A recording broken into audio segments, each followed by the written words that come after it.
now it's time to look into another fundamental data structure in JavaScript, that is objects. So let's get into it. So before writing an object, I have created one array with some data in it. Okay. So here, and first thing, you don't need to worry about like why I wrote it this way, because this is exactly same, and it gives us a nice overview of a data structure. Okay. And you can also write it this way, but all you need to remember is you need to remember the value is separated by comma. Okay. If it is separated by a comma, then it is totally fine. Okay. So this is how we create an array, right? So as you can already see, this could be our first name, this could be the last name, this could be the profession, and this could be some age calculation sort of things, and this could be some array of friends. But right now we don't have any way to name these things, right? All we can do to access these is by their index in the array, right? So we don't have any way with which we can give these values a name, and we can access those values with those names directly. So here objects comes into play. Okay. So now let's write an object and let's see how we can name these values into an object. Okay. So the simplest way of creating an object is by using the object literal syntax.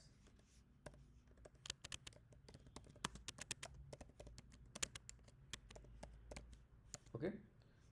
And that is these two curly braces. You might have seen these two curly braces while we were writing the functions. Let me show you an example quickly. For example, writing a function, you have seen these curly braces, and then in if else condition also you might have seen that, but those things are totally different with this. Let me show you how.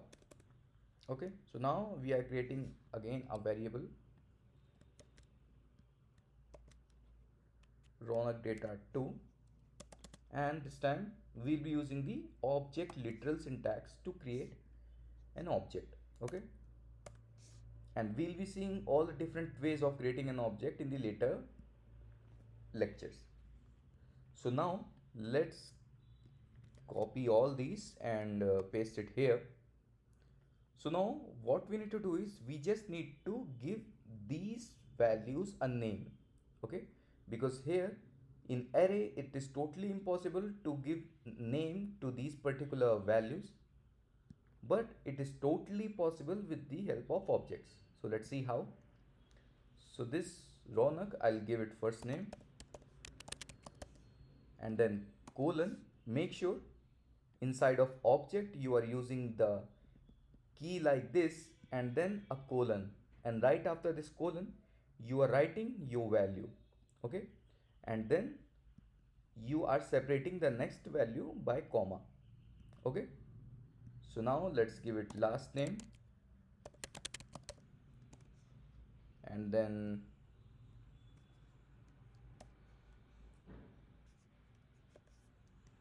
job, let's see, and then age we can use, and then okay. So this way we can create an object. Okay, let me quickly format it. Yeah, so now as you can clearly see, these values have a name right now. So we can access these properties by their name. So the basic difference between the array and the object is, in array, if the order matters, then we store those data into the array so that we can access them by their order or by their indexes. Okay, and we store most of the unstructured data into the objects, and we gather all the related information into the respective object. For example, these all data are related to one person, so we gathered them into one single object. Okay, so here the order doesn't matter.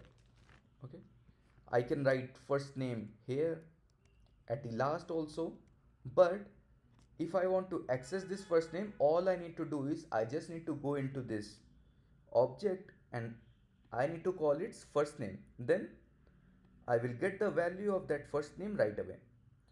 So in objects, order doesn't matter.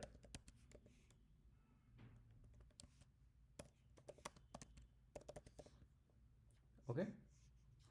And one more thing, these key value pairs are also called properties.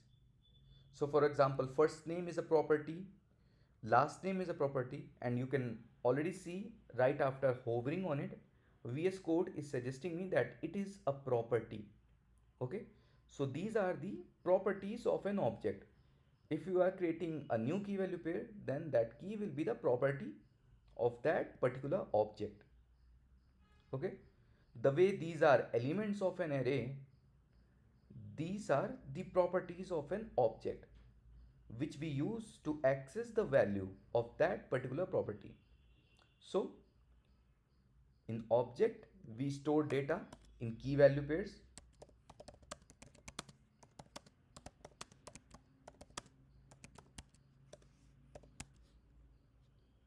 and order doesn't matter, and we access data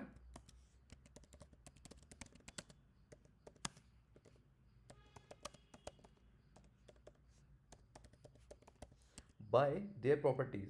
So short and simple, we create an object to store unstructured data so that we can access them by their property names.